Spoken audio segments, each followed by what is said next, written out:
आप चूंकि वहां से ग्राउंड रिपोर्ट आपसे ले लें, ऐसा कहा जा रहा है कि कांग्रेस पार्टी तो चीफ मिनिस्टर के चुनाव होते होते किसको बनाया जाए तभी तक टूट जाएगी। ये तो अब बीजेपी का जनरल कहना है कि चलेगी ही नहीं। तो ग्राउंड पे क्या रिपोर्ट है भाई? कम से कम लेजिस्लेचर पार्टी की मीटिंग हो रही है, अब वो क्या आपके हिसाब से कौन चीफ मिनिस्टर बन रहा है वहां? देखिए, बेसिकली अभी दो फ्रंट रनर हैं, वैसे तो तीन है लेकिन दो मेन फ्रंट रनर है। एक तो जो है अभी पीसीसी अध्यक्ष है प्रतिभा सिंह, वो हैं, और दूसरे हैं जो कैंपेन कमेटी के अध्यक्ष थे सुखविंदर सिंह सुक्खू। क्योंकि पीसीसी अध्यक्ष इसलिए मुझे ज्यादा आगे लग रही क्योंकि जो तीसरा है मुकेश अग्निहोत्री जो सीएलपी लीडर थे, वो अगर जरूरत पड़ेगी तो वो पीसीसी अध्यक्ष को अपना समर्थन दे देंगे, क्योंकि दरअसल वीरभद्र सिंह के आशीर्वाद से ही वो राजनीति में आए थे। तो इसलिए मुझे वो लग रहा है। दूसरी बात, जो बीजेपी कह रही है कि ज्यादा दिन नहीं चलेगी, मुझे अभी थोड़ा सा डाउट हो रहा है, क्योंकि 40 सीटें हैं, अगर कहीं आसपास 35-36 के आसपास होती तो डाउटफुल था।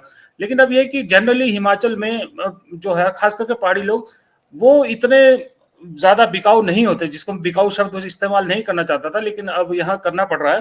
वो थोड़े से अपने, एक तो डरते हैं, पब्लिक से डरते हैं नेता जाने से पहले की।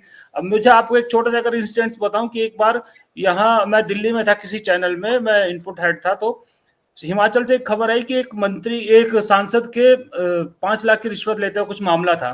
तो जब मैंने अपने प्रोड्यूसर से कहा कि इसको हेडलाइन में लगाइए, तो मुझ पे हंसने लगा। प्रोड्यूसर बिहार का था। मैंने कहा आप हंस क्यों रहे? कहते आप कौन सी स्टेट से हैं? सर हमारे यहाँ तो एक सांसद का जो प्यून है वो 5 लाख रुपए ले लेता है मीटिंग फीस करने का, आपको तो सांसद 5 लाख में फंस रहे हैं। तो ये मतलब एग्जाम्पल इसलिए दिया कि ये हालत है, ये स्टेटस है। इसलिए मुझे थोड़ा सा बिकने वाला मामला थोड़ा कम लगता है। लेकिन हाँ, ये जरूर है कि इनिशियली तो कांग्रेस को, देखिए एक्चुअल में प्रियंका गांधी का यहाँ पर थोड़ा सा स्टेक हाई है और उनकी रिस्पेक्ट या उनकी बात मानी जाती है। उनसे बाहर कांग्रेस के नहीं जाते लोग यहाँ, क्योंकि प्रियंका गांधी शिमला आती रहती है अपने घर, तो वो आते जाते मिलती रहती है।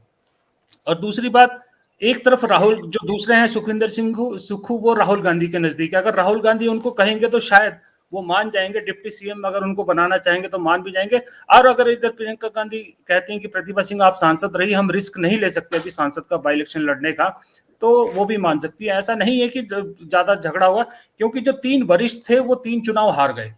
जो सीनियर मोस्ट थे 3 लोग जो दावेदारी में थे, वो चुनाव हार गए तीनों। तो अब बात इन्हीं दोनों के बीच में, तो मेरे हिसाब से ज्यादा मुश्किल नहीं हो रही। अभी एक्चुअल में मुझे वहीं जाना है, अभी मीटिंग चल रही है, हुडा वगैरह सब आए हैं, तो मैं एक्चुअल में वहीं निकल रहा था। तो अभी स्थिति साफ होगी तो कल मैं आपको सारी स्थिति साफ साफ बता जी पाऊंगा। जी। मैं एक छोटा सा एक और प्रश्न कर लूं, फिर आपको जी जी आप जी निकल जाइए। नहीं, जी। और वो प्रश्न मैं इसलिए कर रहा हूं कि कल नड्डा जी को, भाई नड्डा, सही बात यह है कि हिमाचल प्रदेश से आ रहे हैं नड्डा जी। नड्डा जी कल जितनी मतलब अपना हम देखे थे, इतनी बड़ी माला थी, दोनों हाथ में नहीं आ रही थी, खुद ही पहन रहे थे। नड्डा जी की स्थिति इसके बाद क्या होगी बीजेपी में? उनकी पोजीशन कहीं जी जी कॉम्प्रोमाइज जी। होगी? देखिए, एक दो चीजें बताऊंगा। एक तो नड्डा जी का कल आपने भाषण सुना होगा, जब लास्ट में जब हिमाचल की बात उन्होंने की थी, तो थोड़ा सा गला उनका, थोड़ा सा गला भरसा आया था, मुझे ऐसा लगा था, हो सकता नहीं हो। और दूसरी बात, एक बीजेपी को काफी हद तक सपोर्ट करने वाले या उस तरह के सेमी सेमी गोदी मीडिया टाइप के जर्नलिस्ट की मैंने देखा था, वीडियो देखा था।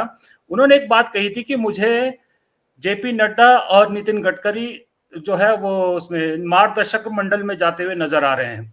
तो आप समझिए वो ये एक इशारा था। दरअसल मुझे लगता है कि जो एक्सटेंशन उनको मिला है वो तो मिलेगा, लेकिन साख पे बहुत बड़ा दाग लगा है। प्रधानमंत्री मोदी इससे नाखुश तो जरूर हैं, क्योंकि दरअसल हुआ क्या कि अब कांग्रेस ये कर रही है कि यहाँ हार बीजेपी की नहीं हुई, हार मोदी की हुई है। क्योंकि प्रधानमंत्री मोदी ने इसी राज्य में कहा था कि आप उम्मीदवार को मत देखिए, मुझे वोट दीजिए, कमल का बटन दबाइए, कमल का बटन उम्मीदवार है और मुझे दीजिए। तो इसका मतलब हार भी करें मोदी की हुई है। तो मोदी की हार हुई है, तो ये बात जब और राज्यों में भी अब कांग्रेस को एक चाहिए था प्रचार के लिए, तो वो मिला है, तब वो आसान भी हो गया है। और दूसरी बात, एक संदेश यहाँ से ये गया है कि अगर आप कल, मुझे एक बहुत पुराने 86 साल के कांग्रेसी मिले जो बहुत कांग्रेस को शुरू से जानते हैं, उन्होंने कहा कि बेटा इससे एक सबक ये मिलता है कांग्रेस को कि अगर आपको कांग्रेस को 2024 तक कुछ करना है, उससे पहले बहुत सारे राज्य हैं अगले साल चुनाव लड़ने के लिए, तो कांग्रेस से ये सबक मिलता है कि बीजेपी का जो नैरेटिव है कि नेशनल इश्यूज पे इलेक्शन लड़ने का, उसकी ट्रैप में नहीं आना। लोकल इश्यूज पे आपको लड़ना पड़ेगा। मोदी से सीधी डायरेक्ट फाइट नहीं करनी है आपको, लोकल इश्यूज पे लोकल लीडर से फाइट करनी है। लोगों को लोकल इश्यूज विधानसभा में ज्यादा अपील करते हैं। इस तरह से अगर आप विधानसभा जीतोगे तो तभी जाके 24 के लिए कुछ ग्राउंड बनेगा। तो ये सीख यहाँ से मिली है और बीजेपी को झटका। अनुराग ठाकुर के तो मीम्स आपने देखा होगा, अनुराग ठाकुर के मीम्स बनने लगे क्योंकि वो अपनी डिस्ट्रिक्ट में एक भी सीट नहीं जीत पाए।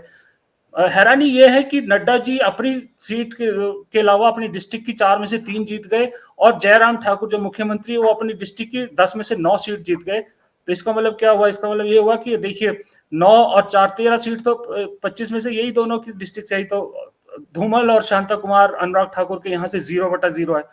तो इसका मतलब ये हुआ कि अंदर खाते भी जो है काम इन्हीं जो 3 जगह पे हुआ है। तो वो गुटबाजी और ज्यादा, कांग्रेस से ज्यादा गुटबाजी तो बीजेपी की खुल के सामने आई है। तो 24 से पहले नड्डा जी को एक्सटेंशन तो मिल गया है, लेकिन उसके बाद थोड़ा मुझे मुश्किल लग रहा है, डाउटफुल है उनका कि आगे शायद मार्गदर्शक मंडल का रास्ता ही है उनका।